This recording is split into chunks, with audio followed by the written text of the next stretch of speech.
Hey y'all, welcome back to the 1776 Duck YouTube channel. This is actually going to be the first real video that we do, and remember, this is just a channel where I'm just here to talk to you about the guns that I've got. You know, we're not doing crazy reviews or nothing like that, so do bear with the limited B-roll and, you know, just sit back and enjoy the stories of these guns, because I think that's what some of us miss with a lot of firearms, is the stories. You know, I remember growing up, every old codger, he'd tell you a story every time he showed you a gun. And I just thought that was one of the most enjoyable things, you know. A simple, well, you know, I picked this up, you know, yesterday. It becomes this giant odyssey of getting this gun.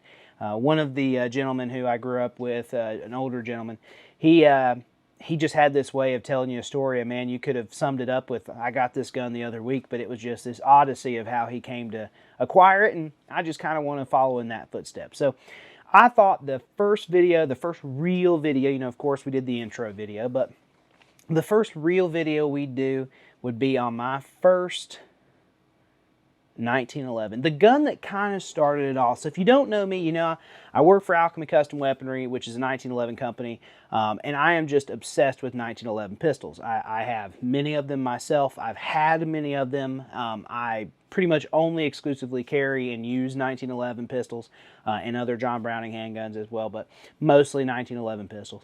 And so I often get the question, where did it start? And it started with this pistol right here. This is a 1985 Colt Gov't model. Now, she's pretty dark, so I know with this dark background, it's going to be kind of hard to see. I'll pull in some B-roll as well. But you can tell this is a pretty nicely finished firearm.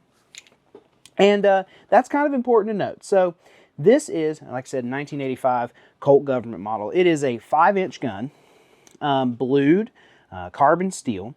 It is a 45 ACP, and it is pretty much all original except for I do have a set of checkered double diamond rosewood grips with the Colt medallion, and then I also did change the spring plug, but I don't believe the spring plug it came with was original, so that doesn't really matter. Everything else on this gun is stock, and including the magazine. The magazine is the original Colt magazine that I got with the gun.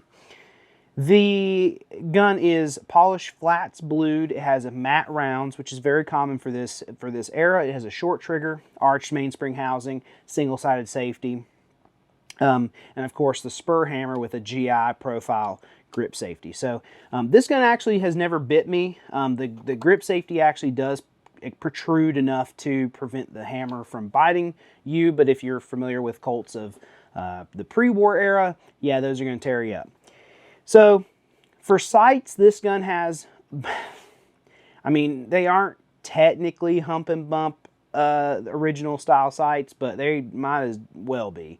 They're not fantastic. I remember one time a guy asked me, you know, because I'm fairly good at point shooting, and a guy asked me how I became good at point shooting, because it was a friend of mine, Brandanowitz is his name, and he was using a Glock with all these attachments, and I kind of was, you know, inside, you know, X number of yards, I really was just point shooting. And he was like, well, where'd you get so good at that? And I was like, well, you know, my first gun really didn't have great sights, so you kind of had to point shoot because there wasn't another option.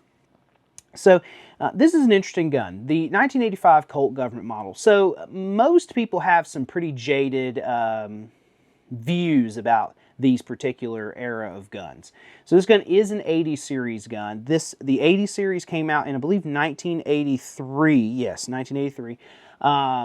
And essentially it was a response to kind of the lawyer era of safety that plagued the gun industry. So, I mean, even in other industries, you know, the car manufacturing industry, they were having to make V8s more fuel efficient and less horsepower, and in the gun world, kind of the same thing was happening. They wanted guns to be safer and all of this, and we understand that, you know, guns properly used are safe, so, you know, why do you have to implement all these extra safety precautions? But they did. So the Series 80 safety is this plunger that is attached to the trigger that essentially blocks or unblocks the firing pin. So as you begin to pull the trigger, it will actually unblock the firing pin. And this is supposed to help with the drop safeness of the gun, which you might think to yourself, well, Eli, I've seen some of your videos on Alchemy Custom Weaponry. Isn't that what the Horse Mafia back in the day put the grip safety on there for? So it'd be an automatic safety. You are correct.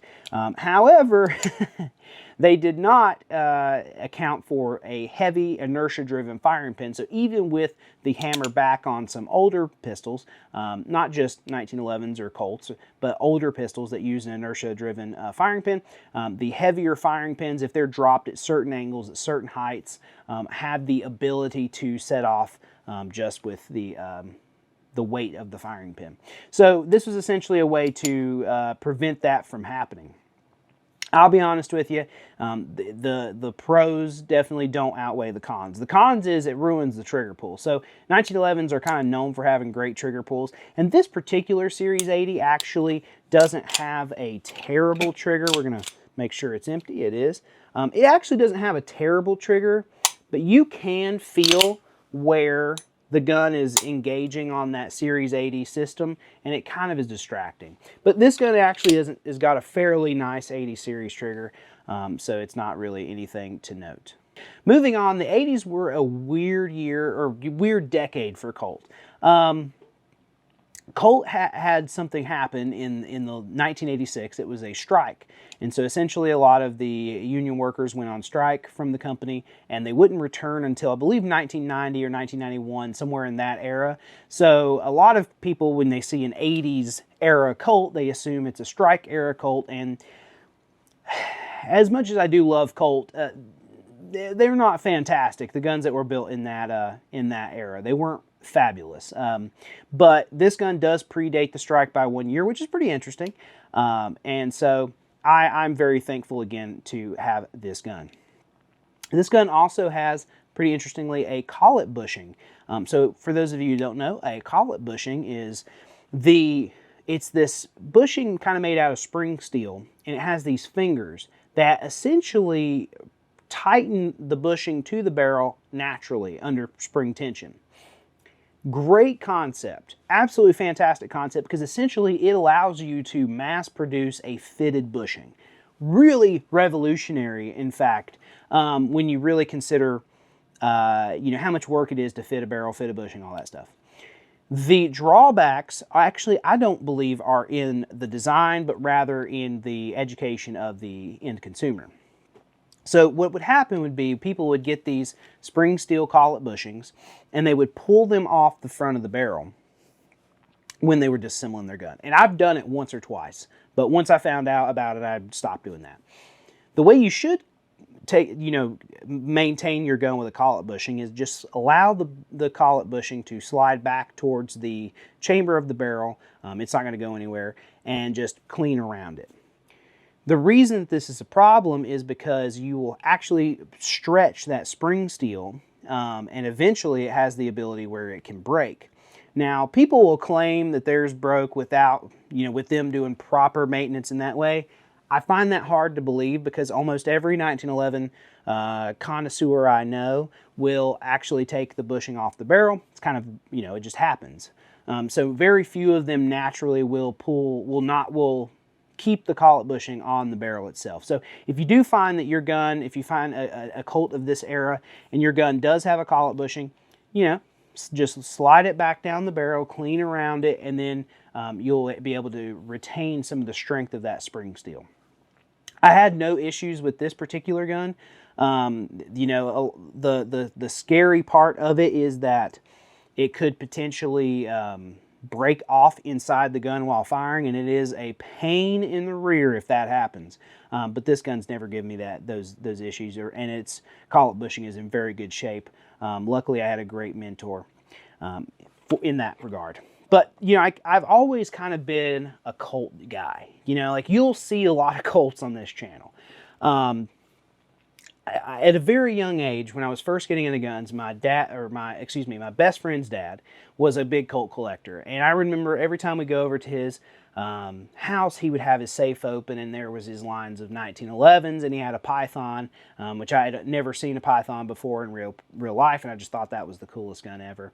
And you know, the first gun he brought me out to shoot, the first gun he gave me was a Colt M1991A1, which isn't a fantastic Colt at the end of the day, but and in fact I do have one that's not stock, so I had to have a gun that was reminiscent of that experience. But I fell in love with the 1911 because of him, and you know, that being the first gun I ever shot, and it just, to me, it screamed America. You know, it's the gun that's been a part of our history longer than almost any other gun in our history. And so, you know, to me, like, the man's man carried a 1911. You know, the hero of the story carried a 1911. So, by God, when I got old enough to carry a 1911, or excuse me, carry a pistol, it was going to be a 1911, you know. And this was the gun that I chose. I actually was in college, and I really couldn't afford this gun. I mean, not that it was crazy expensive, but for a college student, you know, eating out is expensive. And so I had saved up some money, and I was going to get this gun, or excuse me, I was going to get a Cimarron 1911 because I liked the classic look of it. It was a blued gun, that sort of thing. And I went to them, and I actually ordered 3 of them in a row, and all of them had really, really dark purple, like bluing, where the bluing process had either taken too long or something had happened and it caused it to be purple. And it looked awful. So I kind of backed up to punt, and, you know, I was having some dinner one night with my best friend's dad, and he goes, well, you know, them are cheap guns. You got to get a Colt. You got to get a Colt. And I said, well, you know, I can't really afford one. And he said, well, I don't know how you need to get it, but you got to get a Colt for your first 1911. And I'm glad he did that, because I saved up a little bit more, and I was able to get this gun, and it was a really great deal. And in fact, it did come with all of the box and paperwork, which was great. You know, the box is in a little bit of rough shape, but all the paperwork being original and being in very nice shape is really cool. So this gun came with this gun. It came with this magazine. It came with a steel bushing wrench tool, which I absolutely do not recommend you ever use, because this will tear up your finish, and it is just not a great... Not a great thing for you to have, but it came with the gun. I don't actually know if Colt used to send them with these, but I wouldn't use it. It came with the most gangster freaking tool ever. It came with this little Colt kind of wrench thing here. It's like this little disc that has different sizes of screwdrivers for your gun. And it has the Colt pony engraved on one side, and then Colt pistol and revolver on the other. And then I also threw in this little Allen key, because the grips that I have on the gun now, I wanted to make sure I had something for that. It had, of course, the owner's manual. Pretty simple, honestly. Very reminiscent of owner's manuals you would see these days, so not anything crazy here. And then some cool stuff that Colts don't come with, and I think this is when, you know, this was kind of the last era where packaging was really cool, and maybe to most people this isn't cool, but I think it's awesome. So Colt had the Colt Companion little booklet that kind of taught, or kind of gave you a little bit of handgun heritage. It gave you some basics of safety, marksmanship techniques, the fun of plinking, competitive shooting, handgun hunting, handguns in the home, know the law, legislations. Like a really cool little, you know, fun booklet there. This is the Colt 1-year service agreement. I wonder if they'll honor that. I'm sure they won't. But this is the Colt 1-year service agreement that, you know, you could send in, and it came with the, you know, the prepaid postage thing. Then you had your warranty card, which is really cool. I just think stuff like this is super cool, man. Like, I just really love the stuff that comes with old guns in boxes. And then this is controversial, but it is cool because it is of the era. This is the NRA, like an NRA membership thing. So you could join the NRA back then. So then it also came with, oh, this is so cool, a letter from the Colt Industries, because at this time it was Colt Industries, firearms division, you know, and I have never, again, this is the first automatic handgun I've ever bought, you know, and I was so excited, and I pull this up, and I think this is lost. Okay, this is lost. I pull this letter up, and it says, "Congratulations, you are now our owner of a Colt firearm." The Colt name on handguns and long guns has meant quality and reliability to American sportsmen since 1836. The firearm you have purchased was built to exacting quality control standards of the most suitable materials available and with traditional Colt craftsmanship. We hope you will enjoy many years of shooting pleasure with your Colt. And that's just the first paragraph, but I love that because it, you know, as a kid who has idolized the Colt firearms, you know, and I just get this beautiful gun. And I'm going to be honest with you, at the time that I bought this gun, I thought there was no better gun. This was the cream of the crop. You couldn't get a better pistol than this one. This was everything in a 1911. So when I read this letter, I was just absolutely smitten. I just could not believe how lucky I was to own a Colt pistol. And, you know, I'm still in a 1911 today. I think that's really cool, and I wish that guns came with letters like this because it really, I don't know. And maybe I'm just more sentimental than the next person, but I think it's fantastic. So when I first started carrying the Colt, I carried it in a Galco rig with an SB2 belt. I don't have that belt with me, but I do also have the Combat Master holster. This is the actual holster I carried it in, which is beat to hell. You can actually see some discoloration here.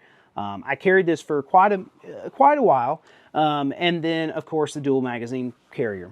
So I would obviously wear a bigger shirt, and these things would be over the shirt. So I carried outside the waistband, even though I carried concealed outside the waistband.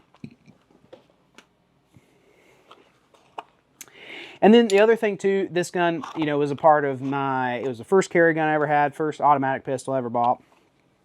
And it's the gun I took my concealed carry class with, you know, and I thought I was hot shit because I was shooting my concealed carry class like this, you know, with my hand on my hip, one-handed, like old U.S. Army stuff with 1911s, you know, ridiculous. And I'm so glad that the instructor was understanding, but I definitely shot the whole concealed carry class, you know, like that. And I had one of the better targets of the class. I'll be honest with you, that's not really a brag. If you've been to a concealed carry class, as long as you hit the target, they're usually pretty happy. So I thought it was cool that it was one of the better targets, but of course that's nothing to brag about these days. But this gun is really special to me. It'll probably be one of the few Colts that I actually do not send off to be customized because I really like that it's in the original box. It means more to me in this original configuration than even if it was done up by some really famous gunsmith. So that is my 1985 Colt Gov't model. Again, I want to quickly say thank you to the channel sponsor, Guns.com. If you're looking for guns like this, Guns.com, they always have really cool Colt Gov't models on their certified used. And I'll be honest with you, some really great deals usually. I saw a national match on there for a wild deal, and before I could get it, my buddy got it. So anyways, they do some crazy deals on the Colts of this era and even pre-80 series. So make sure if you're looking for an old Colt, that's a great place to look. But with that, thank you all so much for joining me. I hope you enjoyed this first episode. I know it's a little bit on the longer side for YouTube, but if you've made this far, I do appreciate you, and I thank you so much for joining me. Get out there, carry cocked and locked, and just remember, 1911 is the greatest pistol ever made. Thanks so.